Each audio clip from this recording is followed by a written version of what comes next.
and welcome to this edition of Touchdown Sports TV. I'm your host, Ty Guntel. We're in Gold Beach, Oregon right now. It's a bit of a windy day, and we're going to just talk about some football right now. We're going to get on to the next episode. So, first we're going to start out with how I did on my predictions. I went 13-3 this week, which was 3 games better than the Elliot Harrison. He went 10-6. So, that was pretty good, but I'm just going to talk about a couple of my losses, not about the wins, because some of the games were, obvious. So the first game was the Vikings and Steelers. The reason I picked the Vikings was the way Sam Bradford played in week 1. But I never did hear the news that he got injured. So I later found out after the game was over that Case Keenum was the quarterback. So when I saw that, I went, I really would not have picked the Vikings. I'm not making excuses. I was going for a bit of an upset, but no, I would have definitely picked Steelers if I never did hear the news that Bradford was injured. So that was one. And then the Cowboys game, I really don't have excuses for that. That was an absolute blowout. The Cowboys had no chance. First off, the Cowboys are a good team. I mean, they're not a bad team. But the thing is, the Broncos are overlooked. They really are. I don't think everyone expected Trevor Siemian to be playing this well. I didn't expect it. But the way the Broncos handled the Cowboys and the way they handled Ellie, I'm pretty sure he finished the game with 9 carries for 8 yards. That doesn't happen.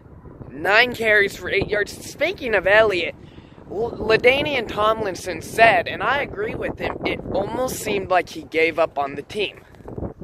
In fact, if you check out one play,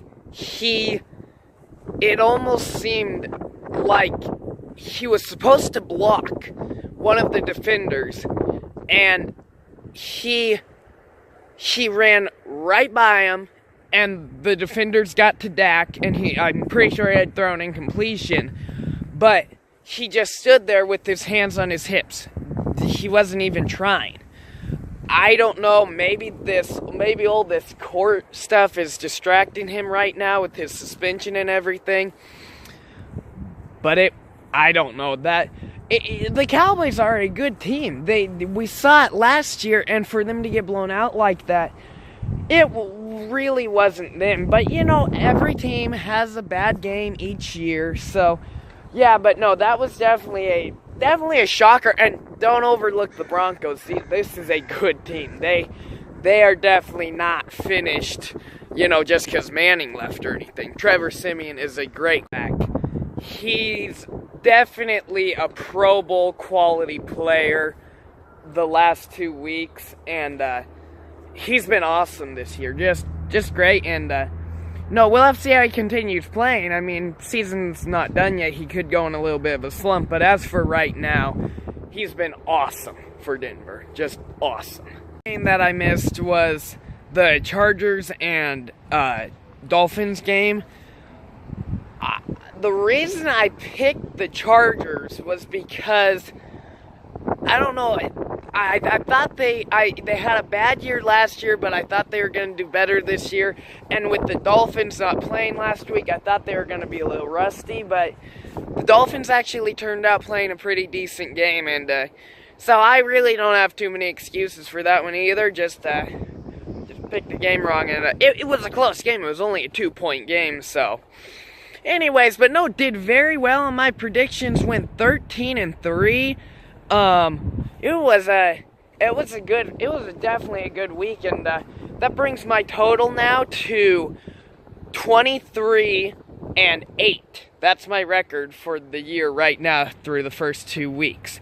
So I'm very impressed. I like it. I'm hoping for more wins this week, but it was and going back to that Patriots and Saints game, when I made that short video, I was hoping the Patriots would win because I didn't want to sound, didn't want to sound like I didn't know what I was talking about, but I knew the Patriots had it.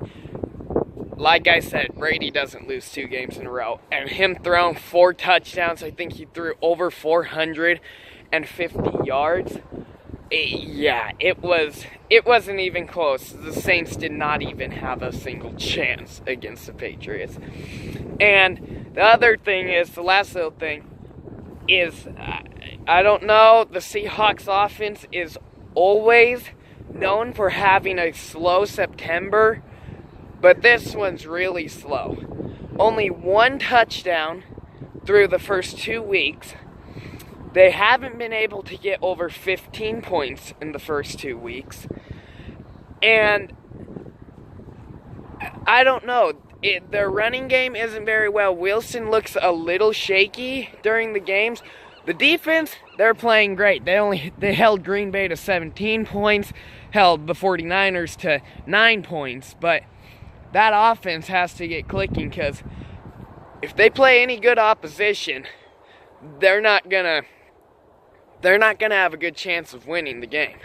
But they'll get the offense clicking. They always do.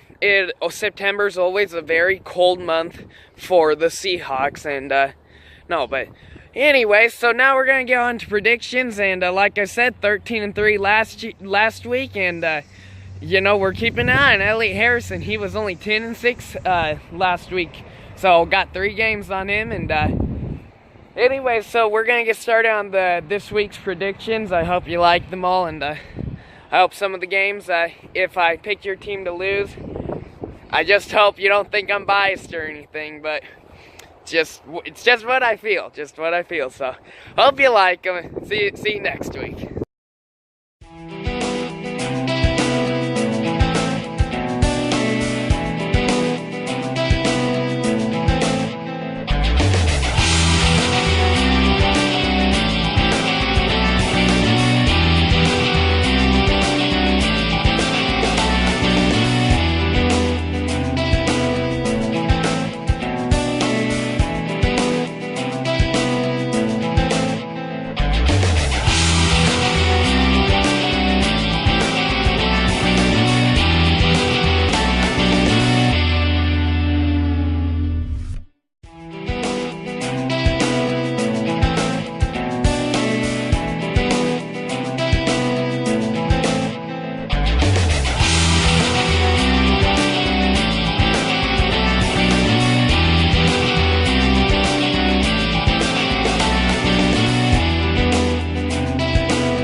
Thank you for watching today's edition of Touchdown Sports TV. If you enjoyed today's episode, please subscribe, like, and share. Questions, comments, please leave in the comment field or email me with the email address below.